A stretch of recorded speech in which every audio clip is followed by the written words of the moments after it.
Praise the Lord. இன்றைக்கான வசனம், பேசிக் கள்ளருக்கும், ஆண் புணர்ச்சிக்காரருக்கும், மனுஷரை திருடுகிறவர்களுக்கும், பொய்யருக்கும், பொய்யானை இடுகிறவர்களுக்கும். வேசிக்கள்ளர். வேசிக்கள்ளர்னா வேசித்தனம் பண்ணுகிறவர்கள். இத 2 விதமா நாம புரிந்து கொள்ளலாம். ஒரு ஆணோ, பெண்ணோ திருமணம் ஆன பிறகு இன்னொரு ஆணோட, இன்னொரு பெண்ணோட பாலியல் உறவுல இருக்கிறது வேசித்தனம். இன்னொரு விதம் என்ன அப்படின்னா, சபை இன்னைக்கு வேசித்தனம் செய்து கொண்டிருக்கிறது. தேவையில்லாத, வேதம் அனுமதிக்காத உபதேசங்களை சபைக்குள்ளே புகுத்தி இன்றைக்கு விசுவாசிகளை, ஆடுகளை குழப்பி அவர்களை ஆவிக்குரிய வேசித்தனம் செய்ய வைத்து கொண்டிருக்கிறார்கள். அநேக சபைகள்ல இது இன்னைக்கு நடந்து கொண்டிருக்கிறது. இது ரொம்ப ரொம்ப கவனமா இருக்க வேண்டிய தருணம். நாம போற சர்ச்சில் இப்படிப்பட்ட காரியங்கள் இருந்தா முதல்ல அந்த சர்ச்சை விட்டு நம்ம வெளியில வரணும். மேய்ப்பர்கள் இது போல நம்மை நடத்தினார். இது வேசித்தனம், ஆவிக்குரிய வேசித்தனம். இதற்கு நாம ஒரு நாளும் இடம் கொடுக்கக்கூடாது. வேதத்திற்கு புறம்பான எந்த ஒரு காரியமாய் இருந்தாலும், எந்த ஒரு உபதேசமாய் இருந்தாலும் அதை சபைக்குள் வர அனுமதிக்கவே கூடாது. சபைங்கிறது எல்லாரும் கூடி வர ஆலயமா இருக்கலாம், இல்லை நம்முடைய ஆலயமா இருக்கலாம், நம்முடைய சரீரமாகிய ஆலயமா இருக்கலாம். அதை அனுமதிக்கவே கூடாது.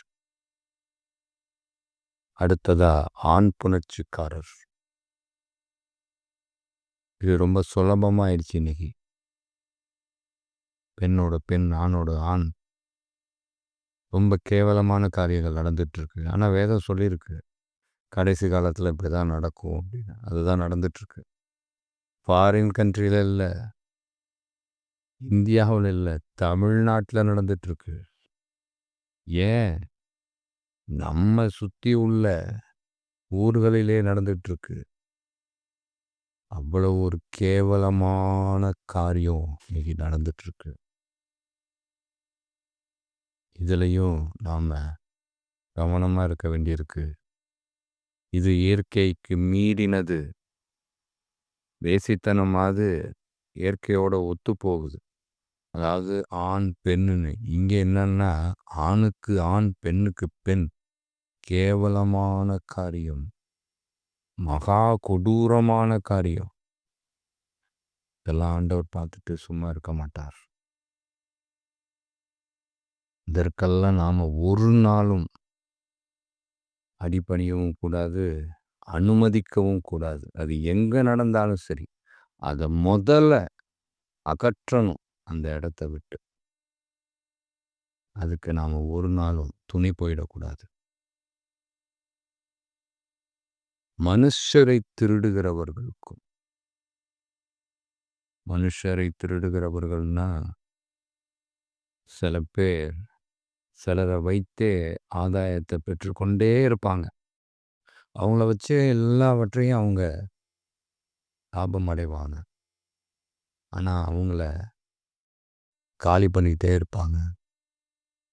அப்படிப்பட்டவர்களும் சரி, அடிமை காரியமாய் வைத்து, அடிமைகளாய் வைத்து திருடி கொண்டிருப்பாங்க. அவங்க உழைப்பை திருடுவாங்க, அவங்களுடைய வருமானத்தை திருடுவாங்க. அப்படிப்பட்டவர்களுக்கும் சரி, மனுஷரை திருடுகிறவர்கள் அப்படிங்கும்போதே அங்கே லஞ்சம், ஊழல் எல்லாமே வந்துடுது. எல்லாவற்றிலும் எல்லாவற்றிலும் அப்படி செய்கிறவர்களுக்கு கண்டிப்பாக கர்த்தர் நீதி செய்வார். அவர் ஒரு நாளும் பார்த்து கொண்டு அமைதலாய் இருக்க மாட்டார். அடுத்தது என்ன? பொய்யருக்கும். ரொம்ப ஈஸியாக நம்ம பொய் பேசுகிறோம். பொய் பேசுகிறதுல கவனம் இருக்கணும். எதுக்கெடுத்தாலும் பொய், எதை சொன்னாலும் பொய். பொய் பேச வேண்டாம். பொய்க்கு இடம் கொடுக்க வேண்டாம். பொய் பேசுறது தந்துரும்னு நினச்சிட்டு இருக்கோம். இல்லை, பொய் பேசுறது பாவம். அதை நாம் இன்னைக்கு முதலாவது உணரணும். எதுக்கு எடுத்தாலும் பொய் பேசுகிறோம். எந்த விஷயத்தை எடுத்தாலும் எப்படி பொய் பேசி அதை மறைச்சு இது பண்ணலாம் அப்படின்னு. பொய் பேச வேண்டாம். பொய்யை தவிர்க்கணும். 100% தவிர்க்கணும். முடியாத சூழ்நிலையில், மாம்ச பலவீனத்தில் மனிதர்களுக்கு போது தவறுதலாக வரலாம். ஆனால் வரக்கூடாது. அதுதான் வேதம் சொல்லுது. இன்னொன்று, பொய்யானை இடுகிறவர்கள். அதுதான் இன்னும். பொய் பேசுகிறாங்க, ரைட்டு. சில பேர் அதை சத்தியம் பண்ணி சொல்லுவாங்க. பேசுறது பொய் தான், 100% பொய் தான்னு தெரியும். அப்படி இருந்தே அவங்க சத்தியம் பண்ணி சொல்லுவாங்க. இங்கே அப்படி தானே நடந்துக்கிட்டு இருக்குது. எவ்வளோ விஷயங்கள். அரசியல்வாதிகள் அப்படி தான் பொய் சொல்கிறாங்க.